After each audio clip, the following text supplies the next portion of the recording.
Here is a question worth sitting with. What does it actually mean to win? Because there is a version of events in the Middle East right now where Iran looks strong, where ballistic missiles pierce American air defenses, where drones slip through radar coverage, where a U.S. military base burns in the pre-dawn darkness and the attackers disappear before a single retaliatory shot is fired. That version of events is real. It happened. And if you stop the story there, if you close the tab at the moment the fires are visible from 30 miles away, then yes, you might walk away thinking Iran is winning. But this is not where the story ends. This is where it gets complicated. This is where the gap between what Iran achieved and what Iran lost becomes visible. And that gap is not small. It is the kind of gap that strategists spend careers trying to explain to politicians who would rather read the headline than study the outcome. So let us study the outcome, because the outcome is where the entire strategic calculation falls apart. It began at 01340 local time, on a patch of Kuwaiti desert that had been, until that moment, exactly what a forward operating base is supposed to be: functional, protected, and unremarkable. A maintenance crew was working on an AH-64 Apache helicopter, routine engine work in the kind of operational rhythm that sustains an air campaign over weeks. No one on that base had any reason to believe the next 8 minutes would redefine this conflict. 8 minutes was exactly how long the incoming salvo of Iranian ballistic missiles had been airborne when the alarm triggered at 0341. 8 minutes from launch to impact. At terminal velocity, the warheads were descending at over 3 times the speed of sound. The Patriot AN/MPQ-65 radar, operating from a fixed sector on the base perimeter, acquired 5 ballistic contacts on a southeastern bearing and began sorting them by threat priority. The engagement control station launched PAC-3 MSE interceptors in sequential pairs, each one trailing a white exhaust plume that briefly lit the desert floor before disappearing into the dark sky above. The PAC-3 MSE does not carry a conventional explosive warhead. The physics of the intercept itself is the kill mechanism. At combined closure speeds approaching Mach 6, the kinetic energy delivered at contact disintegrates both vehicles. 3 of the 5 inbound warheads were destroyed in under 40 seconds. By any objective measure, that is an extraordinary performance.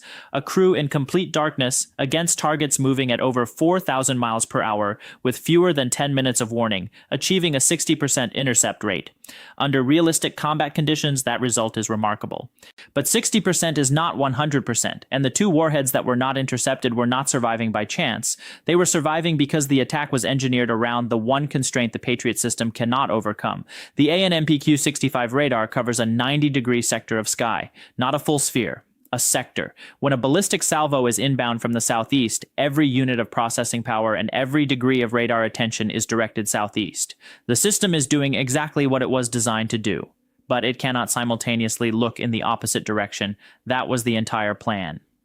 40 minutes before the ballistic salvo launched, 3 Shahed 136 loitering munitions had already departed from forward positions closer to the Iranian Gulf Coast. They flew north at approximately 100 feet of altitude and 100 knots airspeed, their radar signatures at that altitude against a system optimized to scan upward for high-arc ballistic threats, roughly equivalent to a large bird in flight. Commercial GPS receivers guided each one to pre-programmed coordinates. Each airframe cost an estimated $30,000. The PAC-3 interceptors they flew past cost approximately $4 million each. Iran had done this arithmetic long before the mission was planned. The ballistic missiles would activate the Patriot battery, fix its radar sector southeast, and saturate its processing capacity. The drones would arrive from a different axis, at an altitude the system was not optimized to cover, with signatures too small to distinguish reliably from atmospheric clutter. The Patriot was not defeated. It was misdirected. And there is a meaningful difference between those two things. By 0342, the first warhead struck the helicopter maintenance area. 2 Apache fuselages on the flight line were destroyed. A hangar section collapsed. The second warhead reached the fuel storage facility, and jet fuel, which does not explode the way films suggest, instead bloomed, a rolling orange fireball followed by a black column of smoke visible 30 miles in every direction. Then the drones arrived. One struck the command building at 0343, detonating inside the operations center and severing the base's coordination infrastructure in a single hit. Camp Arifjan, our 8 days into active combat operations, maintaining Apache and Black Hawk helicopters for continuous sorties, was burning. Its flight line was engulfed, its command node was gone, and the people who did this were already driving north. 400 miles southeast on the Iranian Gulf Coast, the IRGC battery commander who ordered the strike received encrypted confirmation of impact and allowed himself approximately 3 seconds of satisfaction before ordering his crew to begin dismantling the Fateh 313 transporter erector launchers and relocate immediately. Standard IRGC doctrine mandates launcher movement within 20 minutes of a strike before American ISR assets can pinpoint the firing position and generate usable targeting data.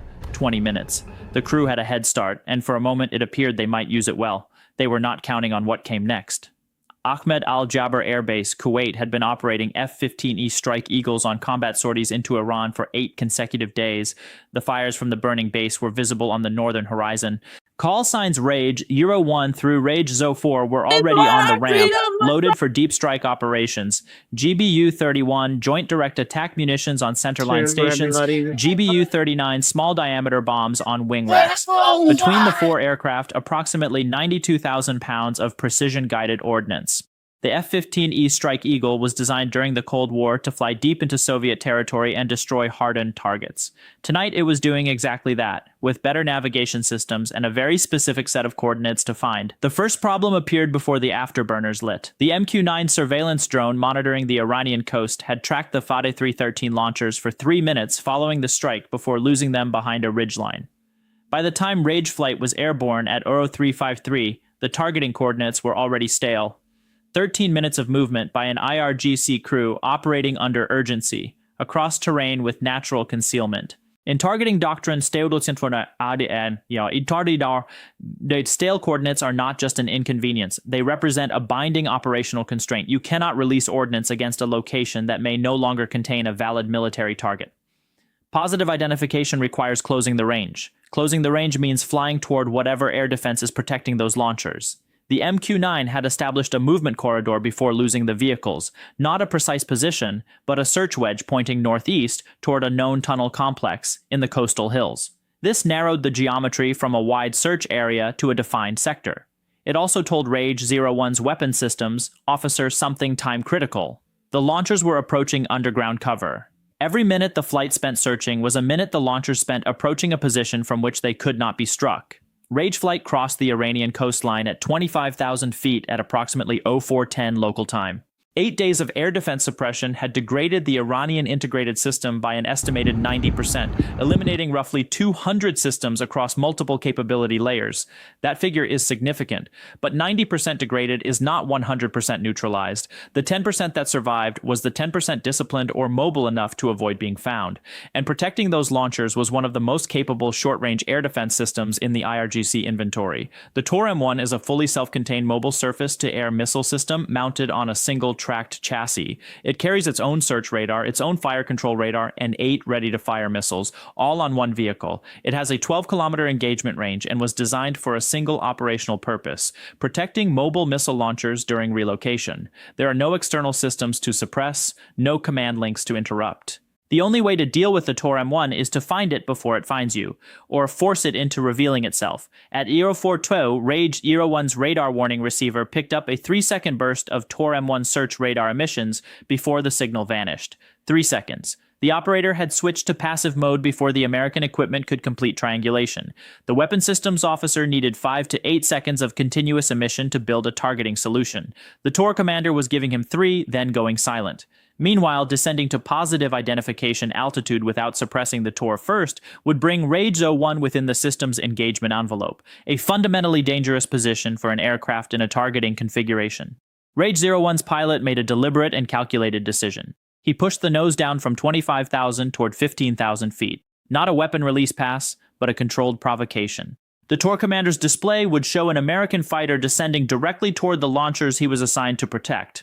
If the Tor stayed silent, Rage 01 would reach identification altitude and engage the launchers without ever dealing with the air defense threat. If the Tor went active, its continuous radar emissions would hand the Strike Eagle the targeting data it needed. The Tor commander chose to fight. He activated full fire control mode, continuous emission. The radar warning receiver in Rage 01's cockpit sounded immediately. The weapons systems officer, already working the APG-82 radar in passive reception mode, had the signal he needed. 6 seconds of sustained emission was sufficient to triangulate the Tor's position to a GPS coordinate precise enough for a weapon designation. A GBU-39 small-diameter bomb came off the wing rack at 16,000 feet, deployed its folding wings, corrected its glide path via satellite guidance, and descended silently toward the transmission source. But the Tor had already fired. One missile was off the rail before the GBU-39 could arrive, tracking Rage 01 at Mach 2.5 from 12 kilometers out. The pilot had approximately 4 seconds before the geometry closed.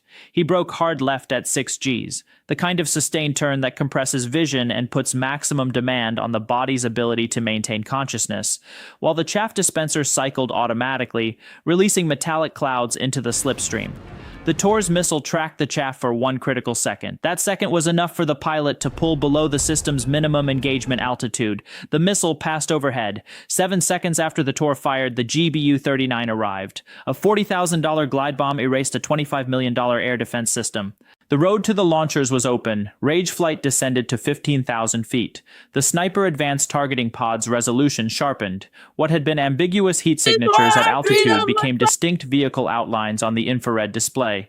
The weapons systems officer swept the search corridor methodically and found 2 vehicles parked nose to tail in a shallow ravine approximately 1 kilometer from the tunnel entrance. The Fateh 313 launch canisters were still mounted on the rails. The crew had not had time to unload before parking. The tunnel was close enough to see from where they stood. It was not close enough to matter. The first launcher was designated, GPS lock confirmed, and a GBU-39 released. 12 seconds of silent, unpowered flight. No exhaust trail, no acoustic signature, no warning. The weapon detonated at the junction of the launch rail and the vehicle chassis. When the targeting pod recovered from the infrared bloom, the first launcher was burning wreckage. Rage 02 rolled in on the second vehicle with a GBU-31, a 2,000-pound weapon whose 4 tail fins adjust 10 times per second during freefall, steering to a GPS coordinate with a circular error measured in meters. The second launcher was erased. Both Fateh 313 systems that struck the base 90 minutes earlier were gone. Rage flight turned south toward the Iranian coast, toward the naval compound where the IRGC battery commander had ordered the strike, received his confirmation, and given himself those 3 seconds of satisfaction. 4 GBU-31s released in sequence. The first hit the command building, the room where the launch order was given. The second struck the communication center. The third penetrated the reinforced concrete roof of the patrol boat shelter and detonated inside, where the overpressure had nowhere to go and the walls blew outward. The fourth hit the fuel depot, sending a column of smoke rising through the morning air that mirrored almost exactly the column still hanging over the burning flight line 400 miles north. The IRGC battery commander learned what had happened to his assets while driving north, roughly 60 minutes after sending his confirmation message. His launchers, his Tor escort, and his command compound were gone. The American response from wheels up to final weapon release had consumed less than 40 minutes of flight time, and unlike the Iranian attack, which disrupted operations, destroyed aircraft, and generated genuine tactical effect, the American response had dismantled every element that would make a follow-on Iranian strike possible. So now, who is winning? The honest answer requires holding 2 realities simultaneously. Iran demonstrated something operationally genuine on the night of this attack. The combined use of ballistic missiles and low-altitude drones against a fixed Patriot battery exploited a real geometric vulnerability. This was not luck or improvisation. It reflected years of studying American air defense architecture and a deliberate investment in low-cost drone technology, priced at a fraction of the interceptors designed to counter it. 2 warheads penetrated the defense. A base was damaged. That is a real military result, and Western defense planners are treating it as such. But what the narrative of Iranian tactical success consistently omits is the cost structure of that success. The Fateh 313 launcher is not a mass-produced consumable. The IRGC does not field these systems in unlimited quantity. Every launcher lost represents a measurable reduction in Iran's precision strike capability against regional targets. The Tor M1 systems protecting those launchers are equally finite. The shoot and relocate doctrine that has preserved Iranian strike capability across multiple rounds of aerial pressure depends on one non-negotiable assumption. The launchers must survive long enough to reload, reposition, and fire again. When the relocation window collapses, when ISR platforms are tracking movement corridors and fighter aircraft are inbound before the crew reaches the tunnel entrance, the doctrine stops protecting the capability it was designed to preserve. There is also a strategic arithmetic that Iran's current posture does not resolve cleanly. The exchange from this engagement, 2 Apache helicopters, hangar infrastructure, and a base operations center, traded for 2 Fateh 313 launchers, 1 Tor M1, and 1 IRGC Naval Command Complex, is not an exchange rate that favors the side with the smaller industrial base, the harder sanctions environment, and the more constrained capacity to replace advanced military hardware. Iran can absorb one exchange like this. It can likely absorb several. But the cumulative degradation of precision strike assets, air defense coverage, and the command nodes that coordinate both is not easily reversed. These systems are manufactured, tested, deployed, and in many cases indigenously produced under conditions of import restriction and international oversight that make rapid reconstitution genuinely difficult. The broader regional picture compounds the constraint. Iran's network of allied groups and proxy forces across Iraq, Syria, and Lebanon has been under simultaneous pressure from multiple directions across the same period. Logistical corridors that move weapons and trained personnel have been targeted. The regional deterrence architecture that Tehran spent 2 decades building is absorbing strain faster than it can be replenished. These are not catastrophic losses in isolation. Accumulated over months of sustained operational pressure, they represent a qualitative degradation that is difficult to reverse without political changes that Iran is not currently positioned to make. What signals matter most in the period ahead? Watch the rate at which Iran reconstitutes its mobile strike launcher inventory in the Gulf region. If new launchers appear quickly in fresh positions, pre-positioned reserves exist and the doctrine remains operationally viable. If reconstitution takes weeks or months, the exchange rate is beginning to impose real limits on Iranian regional strike capacity. Watch the American ISR posture.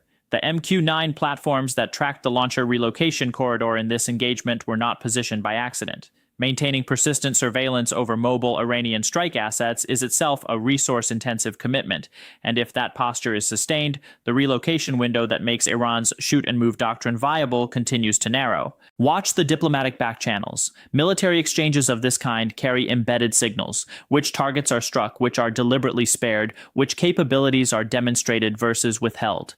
These signals are being read on both sides. Whether those readings are converging toward any functional off-ramp or simply allowing each party to calibrate escalation without direct miscalculation is one of the most consequential open questions in the region right now. And watch the air defense architecture. The engagement made visible a real vulnerability in fixed Patriot deployments against combined arms saturation approaches. That vulnerability will not remain unaddressed. But the window between identifying a gap and closing it is precisely where adaptive adversaries concentrate their efforts. Iran demonstrated it understands the gap. The question now is whether it retains the operational capacity to exploit it again before the defense adapts. Here is what has fundamentally changed. Before this exchange, a segment of regional analysis framed Iran's combination of ballistic missiles, drones, and adaptive doctrine as generating leverage that was not being matched by the operational pressure Iran was absorbing. That framing was always partially accurate. The tactical sophistication is real. The leverage is real. But this engagement made the cost structure visible in a way that it had not been before. Iran can conduct a strike that penetrates American air defenses, inflicts genuine damage, and generates a significant symbolic effect. It can also, in doing so, expend irreplaceable precision strike assets, expose its protective air defense systems, and lose the command infrastructure that enables follow-on operations, all within 90 minutes of the original launch. That is not winning. That is trading. And in a sustained trading environment, the outcome is eventually determined not by who scores the most striking moment on any given night, but by who can sustain the exchange rate longer before running out of things to trade. Right now, based on observable evidence, the answer to that question does not favor the side that allowed itself 3 seconds of satisfaction before ordering its crew to run. This report is based on observable developments and strategic analysis, with some details still evolving as events continue to unfold.